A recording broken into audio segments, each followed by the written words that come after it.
감사합니다. 이제 우리 장은석 집사님 나오셔서 오늘 우리에게 허락하실 하나님 말씀 봉독하는 시간 갖겠습니다. 오늘 우리에게 주실 하나님 말씀은 신약성경 누가복음 2장 41절에서 51절 말씀입니다. 하나님 말씀입니다.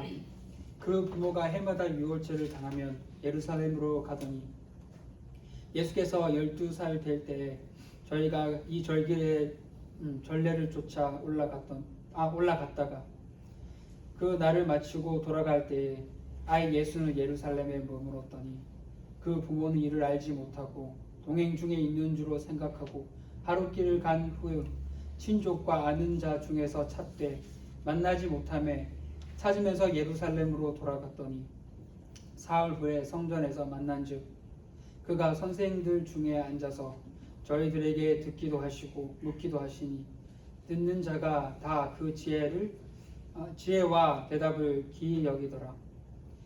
그 부모가 보고 놀라며 그 모치는 가로되 아이야 어찌하여 우리에게 이렇게 하였느냐.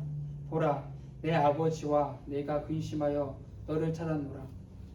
예수께서 가라사대 어찌하여 나를 찾으셨나이까. 내가 내 아버지의 집에 있어야 할 줄을 알지 못하셨나이까 하시니 양친이 그 하신 말씀을 깨닫지 못하더라. 예수께서 한 가지로 내려가사 나사렛에 이르러 순종하여 받드시더니 그 모치는 이 모든 말을 마음에 두시니. 아멘. 잠시 기도하고 말씀 전하겠습니다. 좋으신 주님, 귀한 주님을 모시며 살아감이 복되게 하여 주시되 말씀 안에 깨닫게 도와 주옵시고 우리의 영과 마음의 문을 열어 주셔서 하나님 말씀에 화답하는 인생이 되게 하여 주옵소서. 한 주간에도 승리케 하심을 믿고 거룩하신 예수님 이름으로 간절히 기도하옵나이다. 아멘. 할렐루야. 여러분 어렸을 적 숨바꼭질 놀이를 해보신 경험이 있으시겠지요? 저도 어렸을 때 제법 많이 했던 기억이 나는데 본래 이것은 순바꿈질이라고 하는 말에서 유래되었다고 해요. 술래가 꼭꼭 숨어라 머리카락 보인다를 연거푸 외치면 나머지 아이들이 자신이 원하는 곳에 숨어서 술래가 자신을 찾을 때까지 기다리는 놀이입니다. 보통 저 어렸을 때만 해도 동네 어귀에서 아이들이 하루 종일 놀았던 것 같은데 하이라이트는 꼭 숨바꼭질 놀이를 마감하였다는 거죠. 왜냐하면 이 놀이는 약간 해질 무렵 어둑어둑해질 때가 가장 하기 좋은 시간대였기 때문입니다. 그래서 술래를 정하고 자신만의 장소에 숨어 들어가서 그 약간 설렘과 함께 자신을 찾지 못할 때까지 기다리는 재미가 쏠쏠했던 놀이였던 것으로 기억합니다. 전설에 의하면 너무나 잘 숨은 나머지 뒷간에 숨어있던 애가 발을 헛디뎌서 똥똑간에 발을 담그기도 하고 또 커다란 빈 장독대에 들어갔다가 그냥 잠이 들어가지고 온 동네를 소란케 했던 전설들이 남아있기도 합니다. 이 숨바꼭질의 참 묘미가 뭘까요? 저는 개인적으로요, 아예 못 찾는 데 숨는 것이 아니다고 생각합니다. 진정한 묘미는 누구도 예상치 못한 곳에 숨어 있는 것입니다. 그래서 나중에 발견되면 너 거기 있었구나. 거기 있을 줄은 우리가 미처 몰랐다 라는 탄성이 나올 때 가장 큰 묘미를 느낄 수 있는 놀이입니다. 그런데 오늘 본문 말씀에 보니까 당시 빈번한 미아 발생적으로 떠오른 성전에서 오히려 숨바꼭질 놀이를 하는 주님을 발견하게 됩니다. 놀라운 것은요, 주님이 발견된 시각이 주님이 잃어버렸다는 시간 깨닫고 난 후에 사흘이나 경과된 다음에야 발견됐다는 거예요. 여러분 말이 사흘이지 어쩌면 그 부모의 마음은 피가 마를 지경이 아니었을까라는 생각을 해봐요. 그럼에도 불구하고 이것이 미아 찾기로 전락하지 않고 숨바꼭질로 은혜롭게 마무리된 이유가 뭘까요? 그것은 주님이 발견된 곳이 다름 아닌 성전 안 깊숙한 곳이었다라는 데 있습니다. 그래서 제가 오늘 설교 말씀의 제목을 뭘로 잡았냐면 주님을 찾으셨나이까? 라는 제목을 드렸어요. 왜 이 같은 제목을 달았냐면 혹시라도 교회에 성전에 나와 예배 드렸는데 주님을 발견하지 못하고 그냥 돌아가는 분이 없게 되기를 바라서였습니다. 여러분, 그렇다면 왜 굳이 우리가 성전에 나와 주님을 찾아야 하는 것일까요? 그것은 우리의 정체성이 성전의 몸됨이기 때문입니다. 따라서 우리가 성전에 나와 예배 드릴 때, 그리고 주님을 찾고 만날 때 비로소 나의 나됨이 이루어지는 순간이 되기 때문입니다. 때때로 우리가 세상에 살고 환경과 상황에 처해 얽매이다 보면 종종 나 자신을 잃을 때가 많습니다. 그럴 때면 우리에게 필요한 것은 뭐예요? 성전의 머리 대신 주님을 발견하고 주님 안에서 참된 쉼과 자유와 안식을 누리는 데 있습니다. 그래서일까요? 오늘 본문 말씀에서 이 경험을 한 마리아가 고백합니다. 이 모든 일과 말을 마음에 두니라 했습니다.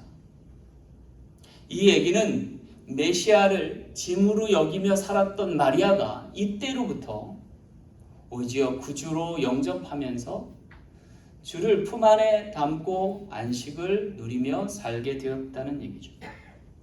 바로 장성한 믿음의 분량으로 주님을 만나고 배웠고 참된 자유함을 얻기 시작했다라는 것이죠. 오늘 우리도 모든 얽매이기 쉬운 짐들을 내려놓고 주님과 함께 예배하고 안식함으로 나의 나됨을 찾을 수 있는 모든 지체 되시길 간절히 소망합니다. 자, 그렇다면 오늘 주님은 우리를 언제 어디서 어떻게 만나 주실까요?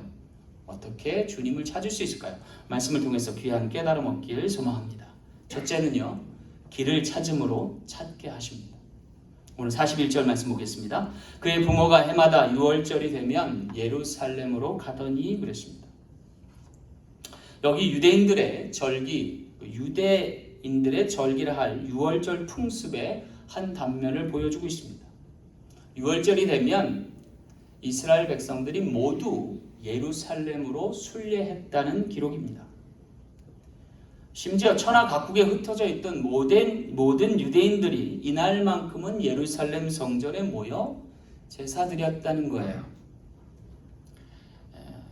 어떤 기록에 의하면 매년 200만 정도의 인파가 예루살렘으로 모여들었다라고도 합니다. 이는 당시 유대인들의 최고의 행사이자 중요한 의식의 일환으로 또 여겨졌던 것으로 보여집니다.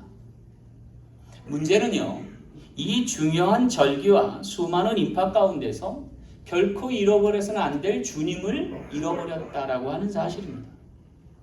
물론 여러분, 사람이 사람인지라 실수할 수도 있겠지요.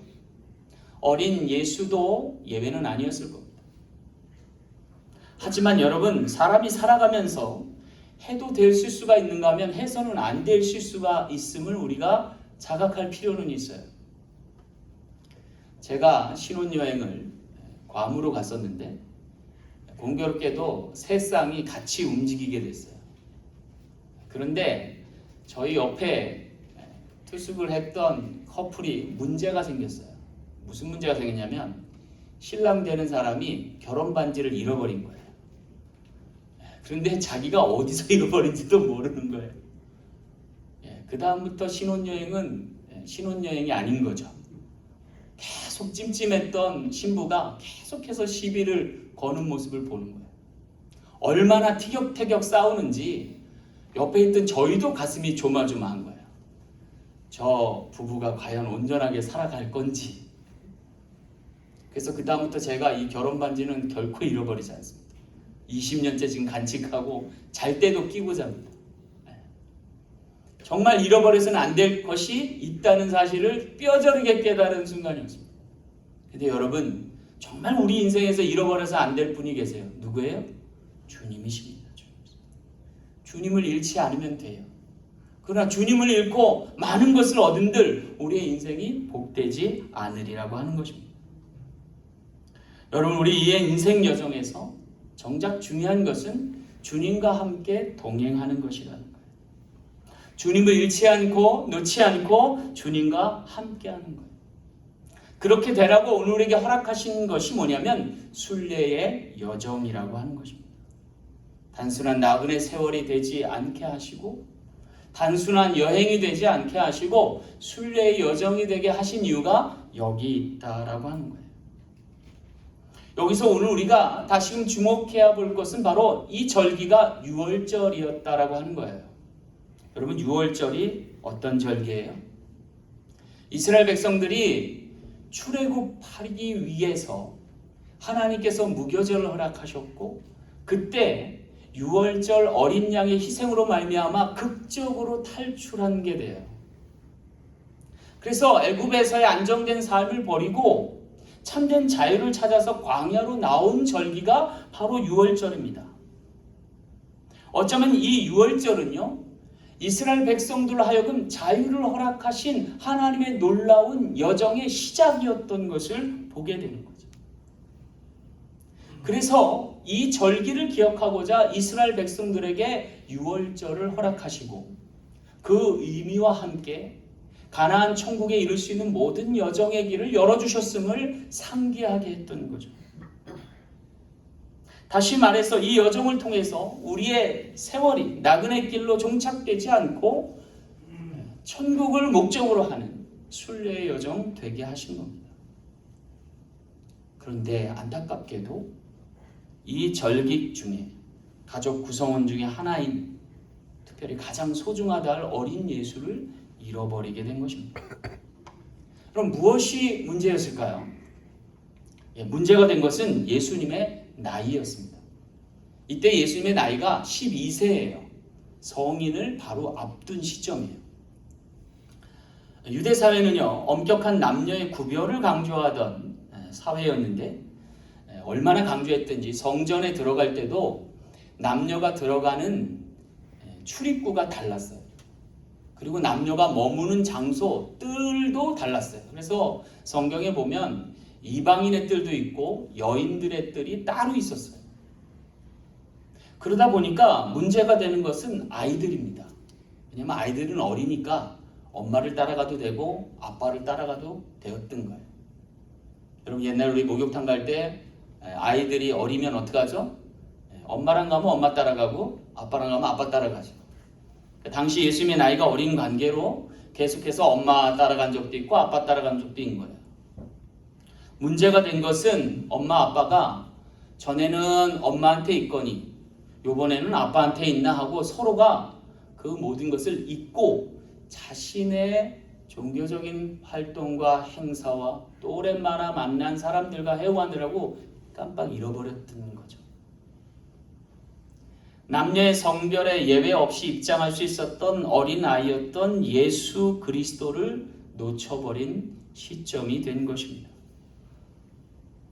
문제는요, 그렇게 예수님이 상대편에 있다라고 생각하고 절기가 맞춰질 때까지 몰랐다는 거예요.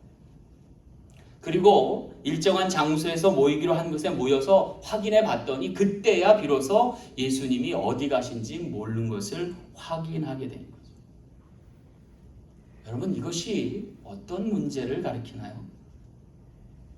그것은 바로 그들의 신앙이 어느새부턴가 고착화되고 형식화되었다라고 하는 거예요.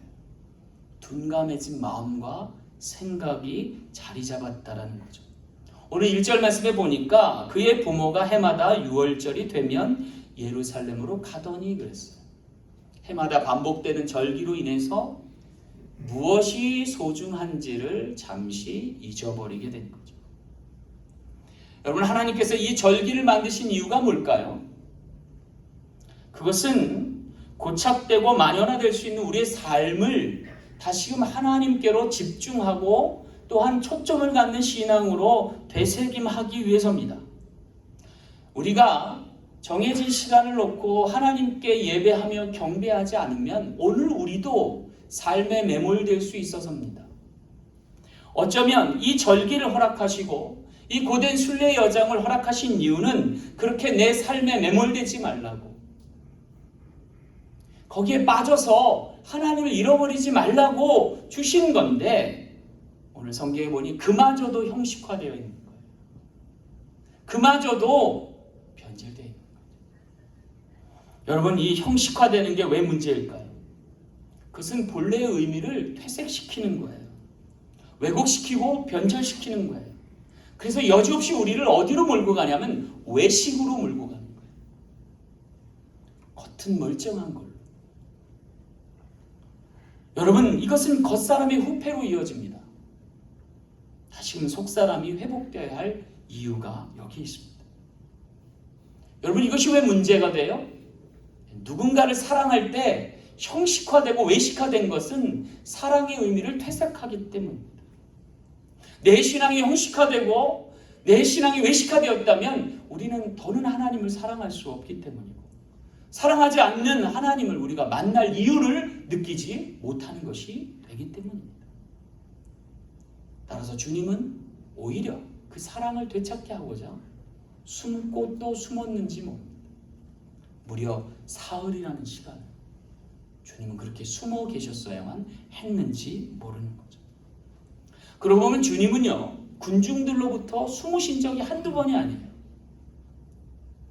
때로는 군중 속으로 들어가 숨으신 적도 있고 때로는 군중 밖으로 나와 한적한 곳에서 숨으신 적이 많아요. 왜일까요?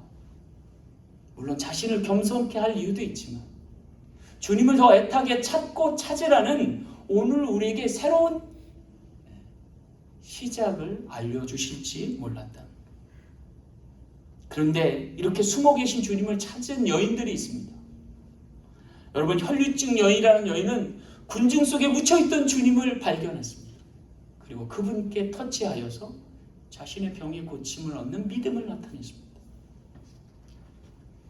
또한 주님의 한적한 곳에서 쉼을 얻고 계실 때 한 여성 수가성 여인은요, 또 수로보니게 여인은요, 주님을 만났어요. 그리고 주님을 영접했어요. 그리고 그의 인생의 대전환을 이루었던 것을 볼 수 있어요. 오늘 우리의 삶도 이 순례의 여정을 통해서 주님 만나실 수 있는 저와 여러분 되시길 간절히 소망합니다. 어쩌면 우리가 이민자로 살아가는 것 자체가 순례가 아닐까라는 생각을 해요. 오히려 이민자로서 살아감이 더 복될 이유가 여기에 있습니다. 왜냐하면 우리가 삶에 매몰되지 않고 순례의 여정을 통해서 주님 발견할 수 있는 넉넉한 은혜가 우리에게 있기 때문입니다. 불안정한 삶의 가운데서도 주님을 잃지 않고 놓지 않고 주님을 만나 가나안 천국까지 이어갈 수 있는 우리 모든 삶이 되시길 간절히 축원합니다. 두 번째로요, 주를 찾음으로 찾게 하십니다. 오늘 46절 말씀 함께 보겠습니다. 사흘 후에 성전에서 만난즉 그가 선생들 중에 앉으사 그들에게 듣기도 하시며 묻기도 하시니 했습니다. 여기 사흘 후에 성전에서 주님을 만났다 했습니다. 꼬박 사흘이 걸렸다는 거예요. 여러분, 이 사흘길을 한번 상상해 보세요. 처음에 성전에서 고향 집으로 가는 길이 하루길이었어요. 그게 아마도 남녀로 구분된 이 모든 종교 모임을 다 파하고 둘이 만나서 집으로 가는 여정 가운데 주님을 잃어버린 것을 깨달은 거죠. 벌써 이미 하루길이 지난 시간의 상태였습니다. 그래서 어쩌면 그들은 다시금 하루길을 돌아왔어야 했을지 몰라요. 그래서 이틀이 소요됐습니다. 그리고 성전을 이잡듯이 찾아서 겨우 하루 만에 또 찾아서 마치 사흘의 암흑과도 같은 혼돈과 공허의 시간을 뚫고 주님을 만난 거예요. 그런데 주님이 어디로 갔나 봤더니 성전 안에 계셨던 거죠. 아마도 성전을 벗어나 집으로 가던 길을 다시 되돌아오는 길은 고통의 시간이었을 것 같아요. 마치 강을 거꾸로 거슬러 올라가는 연어들처럼 그 모진 것을 뚫고 그 어려운 시간들을 헤쳐서 주님을 만났으리라는 생각이 들어요. 어쩌면 처음 올라갔던 길보다 갑절은 힘든 시간이 아니었을까 싶습니다. 게다가 이 사흘이라는 시간은 정말 가슴 졸이는 시간이 아니었을까 싶어요.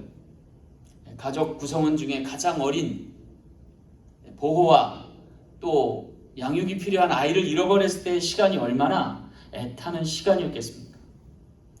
어쩌면 이 사흘이란 시간은 예수님의 빈 무덤을 확신하고 그 없어진 시신을 찾느라 헤매이던 공포의 시간과도 맞먹었을 시간이었을 것입니다. 어쩌면 그 시간은 경남과도 같은 풍랑 속에서 큰 물고기 뱃속에 사흘 동안 갇혀 있었을 그러한 시간과도 견줄 만한 것이었을 겁니다. 근데 여러분, 이러한 시간이 왜 필요했던 것일까요? 그것은 이 시간을 통해서 자신이 누구인지를 비로소 깨닫는 시간으로 허락되셨다라고 하는 거예요. 마치 요나가 물고기 뱃속에서 사흘 동안 그 암흑천지에서 바로 자신의 정체성을 재발견하고 사명자의 길로 들어선 것과 같다 하겠습니다. 여러분, 요나가 물고기 뱃속에서 어떻게 회개하게 됐을까요? 그것은 바로 자신이 누구인지를 물었던 뱃사공들의 질문에서 비롯된 겁니다. 그가 죽기 전, 그가 물속에 깊이 빠지기 전 뱃사공들이 한 일은 뭐냐면 이 풍랑이 어디서 비롯됐는지를 발견하기 위해서 제비를 뽑았던 거예요. 그리고 그 제비에 방첨되고 뽑힌 사람이 뱃속 밑에 들어가서 잠을 청해서 골아떨어졌던 요나가 뽑힌 거죠. 그래서 너는 어디서 왔으며 누구냐라고 물을 때 요나가 뭐라고 답했냐면 이렇게 답해요. 그가 대답하되 나는 히브리 사람이요 바다와 육지를 지으신 하늘의 하나님 여호와를 경외하는 자로다 라고 해요. 나는 예배하는 자입니다. 하나님을 믿고 경배하는 자입니다 라는 것을 이방 사람들에게 알게 하는 거죠. 하나님을 경외하는 자의 신앙이 그리고 그의 시선이 비로소 다시금 성전이 있는 예루살렘으로 향하던 계기가 된 거예요. 그때부터 그는 길을 거꾸로 거슬러서 다시금 자신을 보내신 니느웨로 가서 복음을 전하는 사람으로 바뀌게 됩니다. 그리고 이 물고기 뱃속의 사흘의 시간 동안 자신이 누구인지를 다시금 자각하는 시간이 되었다는 거예요. 그것은 하나님의 임재 가운데 하나님을 경외하는 예배의 자리를 회복하는 놀라운 계기가 됐던 거죠. 어쩌면 우리 모든 성도님들도 더 많이 하나님을 알아가기 위해서 또 내게 주신 믿음의 분량과 내게 주신 사명을 찾기 위해서 이와 같은 시간이 필요한지 모르겠어요. 여기 놀라운 것은요, 예수님이 발견된 곳이 다름 아닌 성전 아니었고 그곳에서 주님은 당시의 선생님들로 일컬음받던 랍비들과 말씀을 나누는 가운데 있었다라고 하는 사실이에요. 여러분, 여기서 우리가 중요한 걸 깨달을 거 있어요. 성전 안에서 예수님이 뭘 했냐는 거예요. 그것은 온몸으로 말씀을 주고받았다라고 하는 거예요. 여러분, 여기서 굉장히 우리에게 중요한 대목이에요. 하나님은 인애를 원하고 제사를 원치 않는다고 그랬어요. 제사가 뭐죠? 제사는요, 자신의 죄를 씻는 행위예요. 그런데 그거보다 더 중요한 게 뭐예요? 하나님의 인애 가운데 들어가는 거예요. 다시 말하면 하나님의 임재 가운데 들어가는 거예요. 그런데 정말 우리가 한번 되새겨봐야 돼요. 여러분, 교회 왜 나오세요? 왜 예배 드리세요? 많은 사람들이 오해해요. 나의 죄를 씻기 위해서. 그렇지 않나요? 그 회개하잖아요. 교회 나와서. 묵은 때 버리듯이 내가 하나님 세상에서 이런 죄를 짓고 저런 잘못을 했어요. 용서해 주세요. 그리고 예배당을 나갈 때는 개운하다, 깨끗하다, 내 영혼에 만족이 있다. 근데 여러분, 기억해야 돼요. 그 죄 씻음보다 더 중요한 것은 뭐예요? 내가 하나님의 임재 가운데 들어가는 거예요. 그리고 그 하나님의 임재 가운데 들어가기 위해서 오늘 우리는 말씀을 나눠야 돼요. 예수님이 발견된 곳이 어디예요? 그 임재 가운데에서 발견됐다는 거예요. 이것은 오늘 우리에게 정말 필요한 것이 무엇인지, 정말 회복해야 될 것이 무엇인지를 가늠해 주는 거예요. 오늘 우리가 교회의 행사 가운데, 교회 모임 가운데 주님을 발견하기보다 오늘 우리가 죄 사함 받고 깨끗함을 얻는 제사와 예배 가운데 발견되기보다 오히려 그 예배 깊은 자리에서 주님과 함께 임재를 경험하는, 하나님이 나와 함께 하심을 경험하는, 그로 말미암아 나의 머리 되신 예수님 발견하는 거예요. 주와 선생이 되셔서 오늘 우리에게 말씀으로 역사하시고 그 말씀을 통해서 우리 삶을 회복시킬 주님을 만나는 것, 그것이 오늘 우리의 가장 주된 이유가 되어야 한다는 거예요. 여기 예수의 부모들이 처음에는 주님을 발견할 수 없었어요. 왜냐하면 성전을 오고 가는 여정에서, 성전 뜰락에서 주님을 발견할 수 없어서입니다. 그래서 많은 시간 헤매다가 결국은 어디서 만난 거예요? 성전 안에서 하나님의 말씀을 나누던 예수님을 발견하는 거죠. 그리고 다 같이 하나님의 임재 가운데로 들어갈 수 있었던 거예요. 오늘 우리의 인격의 중심에 말씀이 자리해야 될 줄로 믿습니다. 오늘 우리의 삶의 우선이 말씀으로 비롯되어야 될 줄 믿습니다. 그럴 때 우리 삶이 다시금 주님을 모시고 사는 복된 삶이 될 줄로 믿습니다. 여러분, 우리 사랑 장로교의 주인 되신 이는 주님이십니다. 머리 되신 이도 주님이십니다. 항시도 그걸 잊지 말아야 할 것이고 주님의 임재 가운데 모든 것이 이루어져야 할 줄로 믿습니다.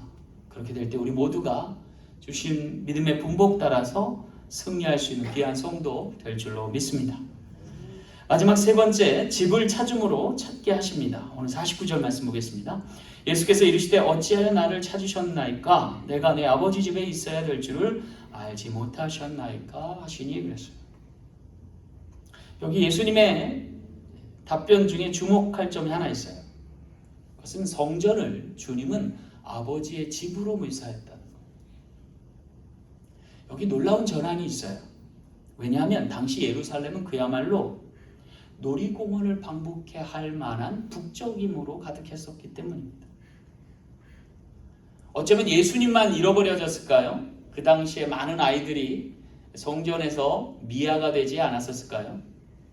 200만이나 모이는 인파 속에서 아이들을 놓쳐버린 부모가 어디 마리아 하나였겠습니까? 그런데 왜 이렇게 성전이 하나님의 임재처가 아닌 사람들의 모임터로 바뀌게 됐을까요? 물론 처음부터 그러지는 않았겠죠. 처음에는 어디까지나 하나님의 임재를 갈망하던 사람들이 순리하던 곳이었는데 점차 그것이 비대해지고 왕성해지고 발전하다 보니 이와 같이 되었겠죠.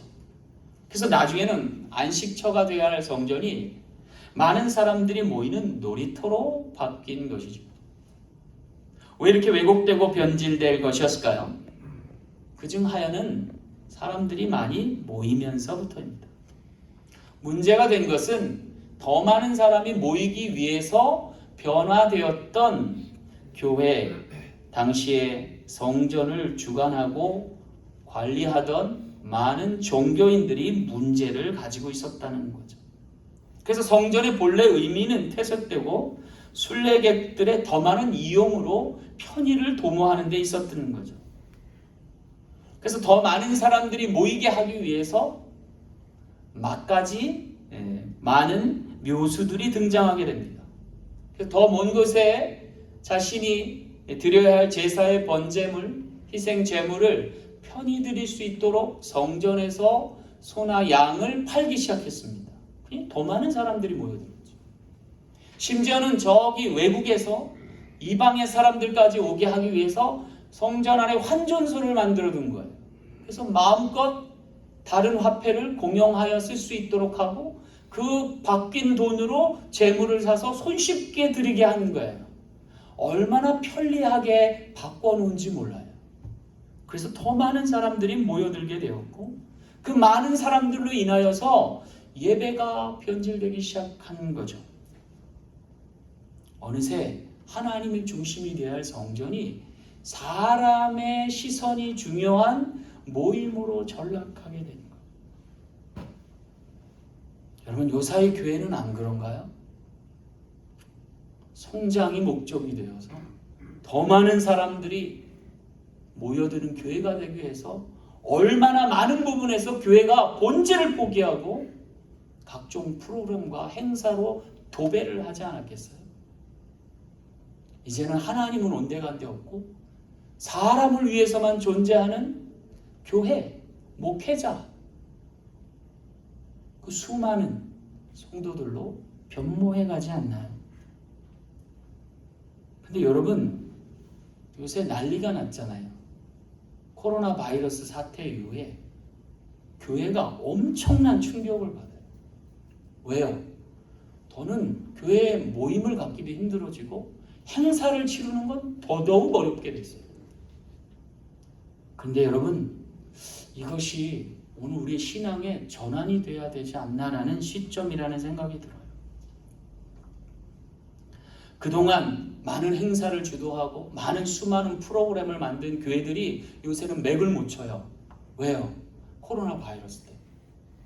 잘못하면 교회가 바이러스 양성소가 될지 모른다는 공포가 들기 시작합니다. 이제 교회가 유일하게 할 수 있는 일이 뭐예요? 함께 모여서 예배드리는 거. 소소하게 모임을 갖고 성경 말씀을 배우는 것 외엔 달리 할 게 없어졌어요. 여러분, 그럼에도 불구하고 우리가 한 번 더 생각해 봐야 돼요. 교회의 진정한 목적, 성전의 쓰임이 뭐예요? 하나님의 말씀을 듣고 하나님의 말씀을 배우는 곳이에요. 함께 더불어 예배드리며 하나님의 임재를 갈망하는 것. 오히려 본질을 회복할 수 있는 기회일 수도 있다는 생각이 들어요. 교회가 크건 작건을 떠나서 정말로 하나님이 원하시는 그 임재로 들어갈 수 있는 기회가 다시금 도래하는 것이 아닙니다. 그렇게 다시 시작할 수만 있다면 그것이 복이 될 수도 있다라는 생각이에요. 여러분, 예배 하나만으로도 만족할 수 있는 교회면 그것이 정말 좋은 교회예요. 하나님의 말씀을 배우는데 전력할 수 있으면 그 교회가 정말 좋은 교회 아닙니까? 나머지 것들은 필요에 의해서 그때그때 해도 무방할 일이기 때문에 그렇습니다. 사랑하는 성도 여러분, 우리 사랑 장로교회가 본질을 회복할 수 있는, 그래서 주 안에서 참된 안식을 누릴 수 있는 복된 교회 되길 간절히 소망합니다. 말씀을 맺겠습니다. 제가 전도사 시절에 한 신앙 좋은 부부 집사님이 교회에 와서까지도 티격태격 싸우는 모습을 봤어요.